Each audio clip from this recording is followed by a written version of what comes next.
Hey guys, it's Taylor, and welcome back to my channel. Today, we're going to be doing the Campfire Book Tag. I was tagged by Jessie over at Jessie's Shelf, and I will leave the link to her channel and her video down in the not in the comment section, but in the description below. You should really check out her channel, guys. She's amazing. I've basically known her since I started doing this channel, and she is honestly one of my favorite bookkeepers. This tag was also created by Jaded Reader, and I will leave the link to her original video down in the description box below as well. So I guess since it's the end of summer, we're going to be talking about camping. I guess people camp near the end of summer or during summer. If you can, I don't know if you know this, but I'm not a nature person at all. I prefer cities. I prefer being indoors and not frolicking about with deer or however camping goes. But I'm excited for this tag, so let's get started. So the first question is, Build the Tent, a book you had to read that ended up being a drag. I'm going to go with Pym for this one by Matt Johnson. I had to read this class for my Afrofuturism, Afrofantasy course last semester, and also my last semester. And the concept of this book is very interesting.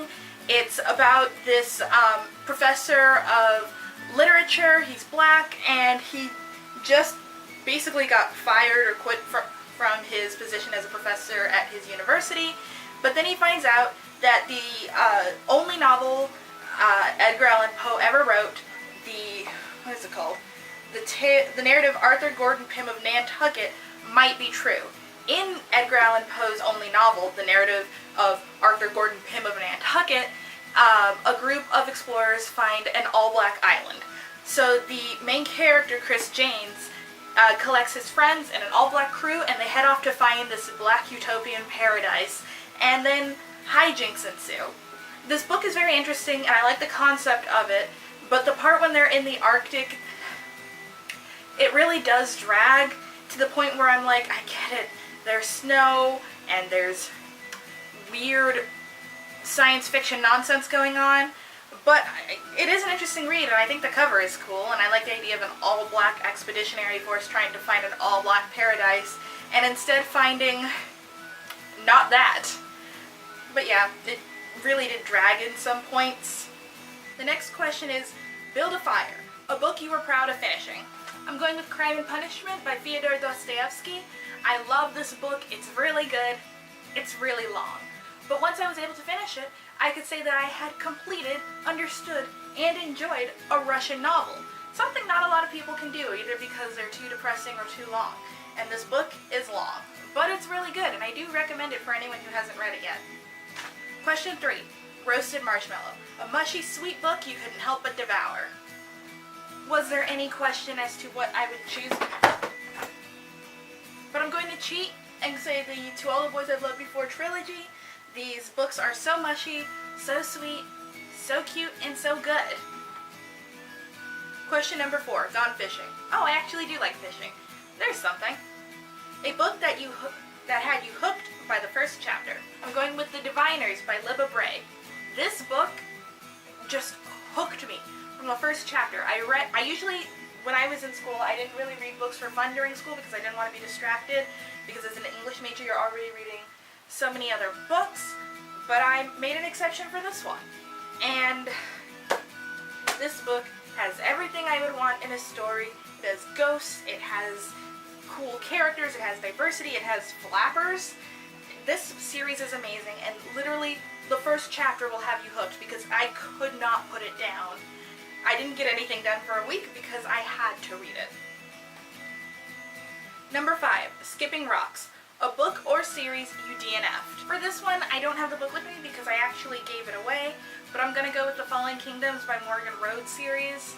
And I explained in other videos why it gave me such a gross feeling, and one of the reasons is that I don't care for incest in stories. I think it's gross and disturbing to read, and I hated the fact that it was sort of justified because the book was hinting that one of the people involved in this incestuous relationship was adopted, and I always thought that was really offensive to people who were adopted because it makes it seem like they're less family than people who are related by genes, and that is simply not true.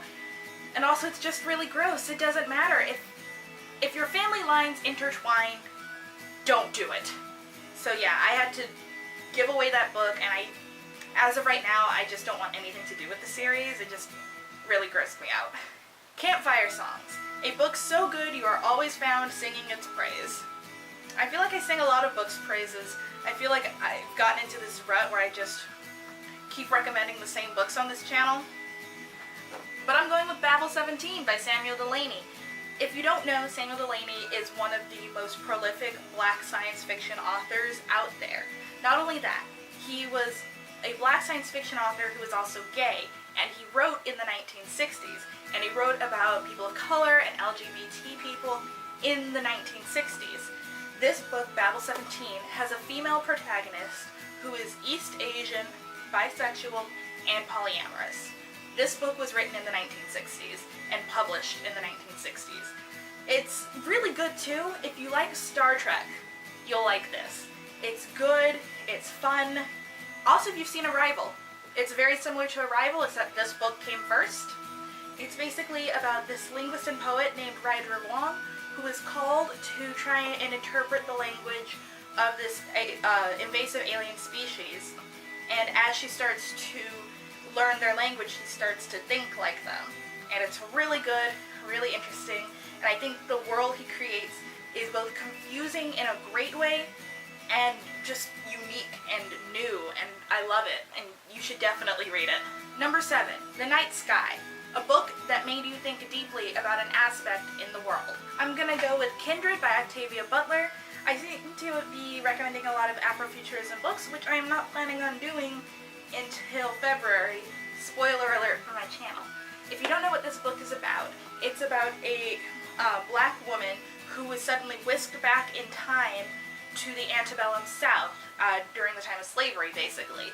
And she has to live as a slave, and she realizes that where she's ended up is her great-great-great-grandfather's plantation, and she basically has to manipulate the timeline so that she and her family line can survive, which means doing some horrible things, like encouraging slaves to, like, have children with their master and so on. It also doesn't help that she's married to a white man, which obviously should put a little bit of strain on their relationship. But this book is very interesting, and I like the moral question of how far do you go to preserve yourself and your family line, because I feel like she does some morally questionable things that, from a reader's perspective, you would never do, but from her perspective, you kind of understand why she does it. Number 8, The Teardown, a book that's ending was bittersweet. I'm going with They Both Die at the End by Adam Silvera. I haven't talked a lot about this book on this channel, but I did really enjoy it. I read it like a month and a half ago, and it was really good. But obviously I don't want to spoil too much, but let's say the title isn't lying, and I did find myself actually crying when I read this book. Yeah, for a book that really told me what was going to happen in the end, there was no way for me to prepare for what was going to happen in the end. And that was the Campfire Book Tag. I had a lot of fun doing this video, and thank you so much, Jessie from Jessie Shelf, for tagging me. Now for tags. I would like to tag Grace from Graceful Books, Brooke from As Read by Brooke, Amber from Amber Reads Book, and Tina from The Never Ending Bookshelf. I can't wait to see your guys' videos. And if you want to do this tag, please feel free to do it. I'd love to see what your guys' answers to these questions are. Thank you so much again for watching, guys, and I will see you all in my next video. Bye!